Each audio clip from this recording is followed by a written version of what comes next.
So, good evening, ladies and gentlemen. My name is Taylor. I'm the co-founder and CEO of MMtutors, and I'm from Myanmar, which is formerly known as Burma. And today, I would like to talk about how we are helping students in Myanmar to have a better life with education. So, our story started with Ethan. Ethan was a tutor for more than 6 years, and he was a tutor for more than 6 years. And while he was tutoring, like he faced a lot of problems. So the main, especially, is like the incompatible location because he has to go different places and different locations to teach different students, and he has to spend his time traveling instead of teaching, and he hated that. And there is no. He also don't like the fact that there is no accreditation system for his teaching experience, like the other countries do. So he came and talked to us, like Alex and me, because we are the same university friends, and we have been tutoring for more than 5 years. But we didn't notice that. But while Ethan came and talked to us, we found that we are facing the same challenge also. So our first assumption is that the other tutor might feel the same way, and we thought that the online tutoring could be a solution. So because in other countries, all like online tutoring is a success, right? So that's our first assumption. So we built a very fast canvas, assuming that uh, with online tutoring, we can help tutor to earn more money anytime, anywhere, and there is no more stack in the traffic. And for the parents and students, they can reduce their tutoring costs, and they have access to more qualified tutors in one place. And we are going to deliver this through Facebook and in person. That's our very fast assumption, like very early. So to validate that, we got to meet 70 parents, 30 students, and 50 tutors, and that's what we got. They said that I don't want my child to use phone, and I don't think that the online tutoring can provide care and warmth because we are the Asian parents. And not only that, that would be that would be nice, but I don't know how to use it. But Amanda mostly say that my child hates studying. That's a very huge problem, right? So we go back to our canvas. We think that that's a negative feedback, and it's completely invalidated because even though we are offering them very good values, they are not ready for that. Even though the tutors and the students are okay, the parents they are not willing to pay for that. So that cost us at $35, and in 1 week, we knew that we have to pivot our solution. So we have to going through like past interview, like we dig more and more into what if it's not online tutoring, what can be the solution. So for example, for the students like Nine, she is 16 years old, and she is a grade 10 student. She had a hard time to memorize a lesson, and she preferred entertainment than studying. And her parents not have enough time or knowledge to help her with the lesson. So she mostly spent her time studying with private tutor. And going to the parent side, like for the parent side, Matthew, she is 40 years old and she is a mother of 2 children. She's a pretty busy person and she wants her kids to have the good grades. Then she started to look for private tutor, and then she found that it's really hard to find the professional tutors, and there is no clear market price and lack of performance report. And also, she prepared to meet the teacher in person. That's the main thing. So our canvas, like it need to be updated because like the solution wasn't a fit before. So like to solve all these problems, we assumed that instead of like, what if we offered the same customer segment, the same channel, but with a different solution? So we thought that the way that we offer is like by building a private tutoring service and offering tutors a different value proposition, which is like by matching student near to their location, which is not online tutoring anymore, and they still can earn more money. But for the parents and tutors, they still have more access to all tutors in one place. Not only that, they can have less consent for changing new tutors. So that's our second assumption. And so we got our canvas, so we have to build a very fast MVP, which is pretty simple. We set up a Facebook page to advertise for our business, and we have a phone call to communicate with parents and students, and we have a tutor database in Excel by recruiting the nearby tutors. So we have our MVP, how we are going to sell it, how we are going to make sure that this is something they want to buy. So we thought that we can connect parents, students, and tutor by having the 20% matchmaking fees. So we got early adopters through our social media. So we go out and sell to them. Okay, you can find a tutor. We can look for a tutor for you. You can just simply pay us like 20% matchmaking fees. And they said that no. Okay, why? We are selling you, right? We got your solution, but why don't you buy it? At that time, we found that people change when they actually have to buy, when they actually have to pay, right? So at that time, like we also learned that like interview can also lie too. So, so, so interview can also lie. So what do they want? We dig more and more into that. And we found that one of them is very worried about the scheduling, and the other one is the payment, the other one is the tutor quality. So, so okay, that's what we found. If you're concerned with that, why we don't want to buy it? Because if we are just charging 20% matchmaking fees, we don't have any responsibility for that. What if the tutors are not good? That's their concern. Okay, now we understand. So what if we take all the responsibility and charging the different revenue model? So we change it into like charging an hourly commission model. Like these are the early adopter set. So according to this problem, but this is only 3%. We also have to go out and meet again, like the other people are willing to pay for that. So we go out and meet another 80 parents and 45 students, and we found that they prefer 70% hourly commission fee instead of matchmaking. So, that's what we got. 70%, yeah, it's like pretty relative, right? It's like pretty obvious that people like willing to buy with hourly commission instead of matchmaking. So we go out and like go to our canvas model and we pivoted our like revenue stream instead of matchmaking into hourly commission. So that costs us like $20 in 1 week, especially spending in transportation. So we like go back to our early adopters again. Like, are you going to buy if we like take responsibility and charge in a different model? And they said that like they simply signed up. So now we got 3 customers. So not only 3 customers enough, are the other people willing to buy it? So we go out through like social media and post it on like Facebook, and we got like amazingly over 19K view and over 700 of shares. And not only that, we got 60 plus inquiries in like 5 word of mouth. Now we got our customer, so we have to fulfill our promises. So we build our another MVP, which is for scheduling and tutor payment, and the progress report simply just in paper. You can see a table. There are lots of facts there that tutor fill out the form. That's our very fast MVP. So now we updated our key resources, and that costs us $70 in 3 weeks, especially because of the social media advertising. After some time, we got more and more inquiries, like lots of phone calls and paperwork and manual like exam generating, and also like check sheet and all the tutor payment handling. That's a lot of work. We stuck in the operation, so we don't want to do that. So, and the main thing is that we couldn't manage the customer anymore, so they got angry with us. So we have to find something to solve this problem. So we decided to replace that with a website and an app. We launched our website, but because it takes a little less time than app development, right? So for app development, it took a lot of time. So we want to validate something. So in our app, the features are available, like book a tutor, schedule, payment, loyalty program, everything is available in our app. But it's still under development because as in Myanmar, it's not a very tech development country. As you can see, online tutoring wasn't a solution. So we have to make sure that even if we develop the product, are they going to use it? So we go out to another 120 parents again, like by or showing our like product sample and something.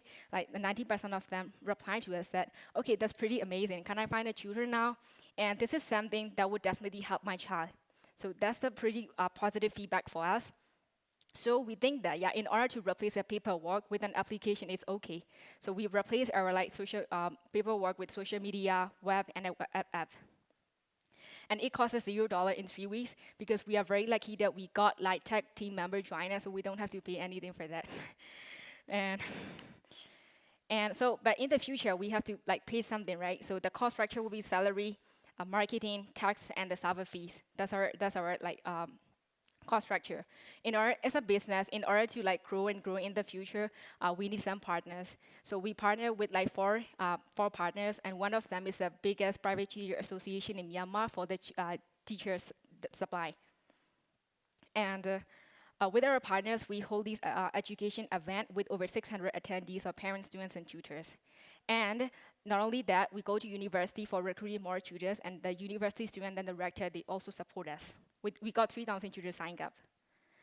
And so here's our final canvas. That what we got, we updated with key partners, and we can say that it's validated because you can see a lot here, right? We have like engagement through social media, so like people are willing to buy it. And also not only that, we are actually selling them right now with our very simple MVP, which we have like 80K like GMV value and over 8,000 gross margin. And so in order to validate all of those, like it costs about $125 by interviewing one-to-one to like 395%. So now we have another stage, which is that the people from like foreign countries, they are willing to come to Myanmar and work there. So they saw our website and they asked us like, if the online tutoring for Burmese is available. But as an entrepreneur, we wanted to accept the challenge. We don't have the platform, but we are simply doing through Skype and Messenger. All right, thank you, and that is time. Yes. Sorry, a lot of slides left. I practice, but yeah. It's So somebody signs up and they find a tutor that they really like.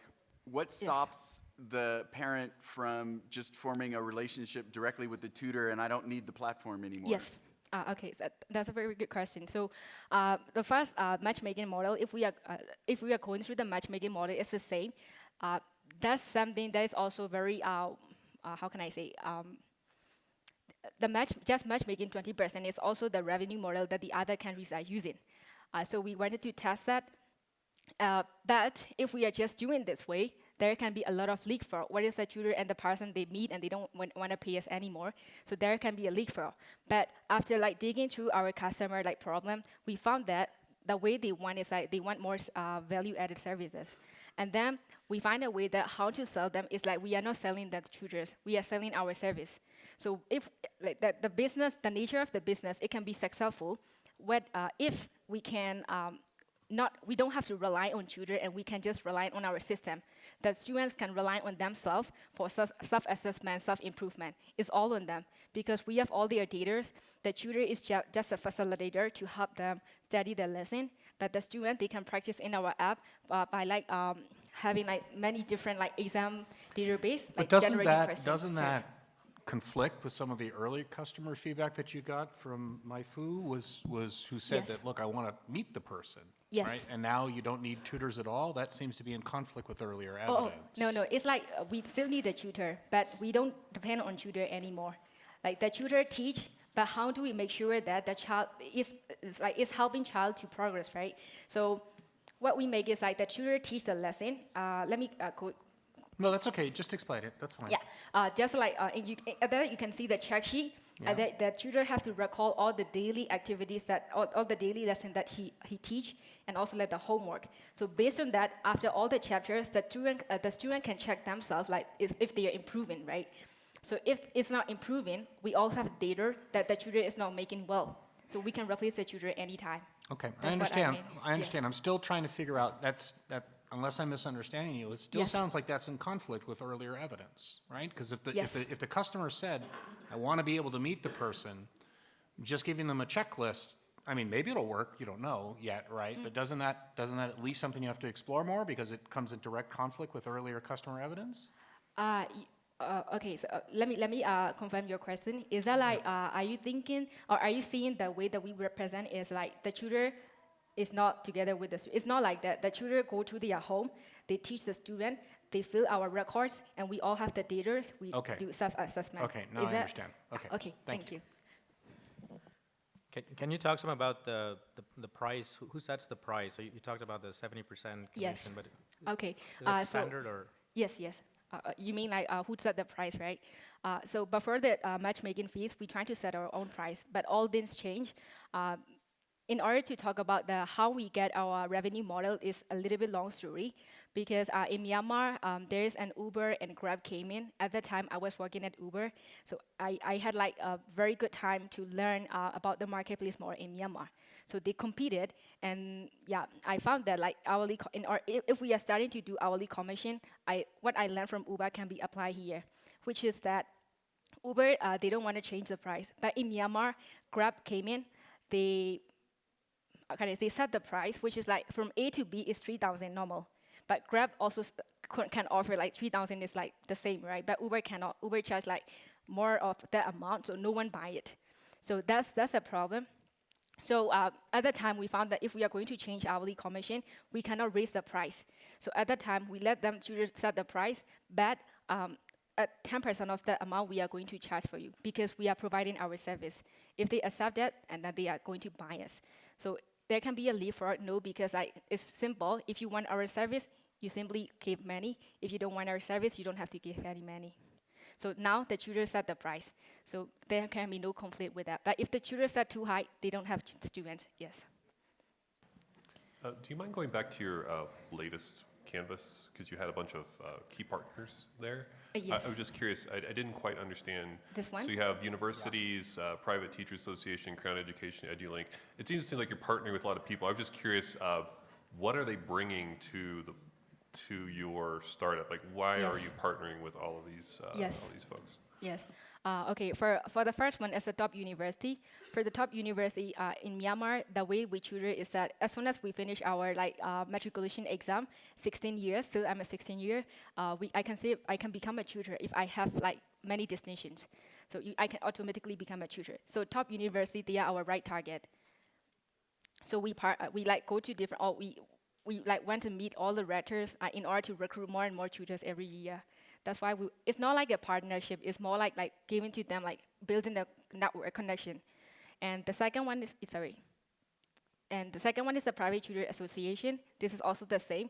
In Myanmar, there are a lot of teachers, right, in the association. So this is for tutor. Why do we have to connect a lot of tutor association? Is because you will see there 3,000 tutors signed up. Only 500 of them qualify. Even if we go to the right target like university, it's really hard to find the qualifying tutors. So we need to find more and more tutors. That's why we have to build partnership with them. But the other Crown Education, EduLink, and the Lift the Dream project, these are for youth career. And Crown Education is an English language, is a foreign further studies agency, and the other one is the English language center, where they want to offer some discounts to our students. So that's why they came and talked to partners. Follow up? Okay. So you have a website built, but now Yes. you're also building an app. Yes. Why both? Yes. Okay. So in Myanmar, we cannot rely on website and app too much. But the app that we are Why not? why not is because Are there not enough people that have access to websites in Myanmar? No, it's not like that. The first thing is Do you have enough people that will access the web? Yes. Okay. So then why are you adding more complexity and cost to that? Okay. So there are a lot of startups in Myanmar who are building a lot of app. There are only one or two is very significant, but they are still going with website, because the first thing is the hardest part is to find the right people to build the product. All the products from Myanmar. So let me ask you a different question. Are you finding not sufficient demand through the web channel? Is there insufficient demand through the web channel? Okay, so now the highest channel for us, first one is Facebook, and the second one is word of mouth, referral, and that one is a website.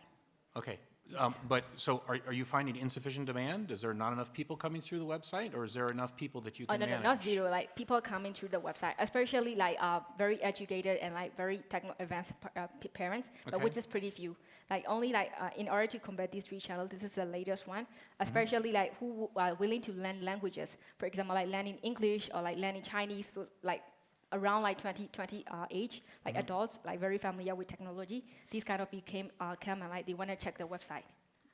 Right. So what I'm suggesting is, why are you incurring additional effort, additional cost, additional maintenance? You have to upkeep that. You have to do twice the work for twice the channels, which would make sense if you're getting insufficient demand from one channel.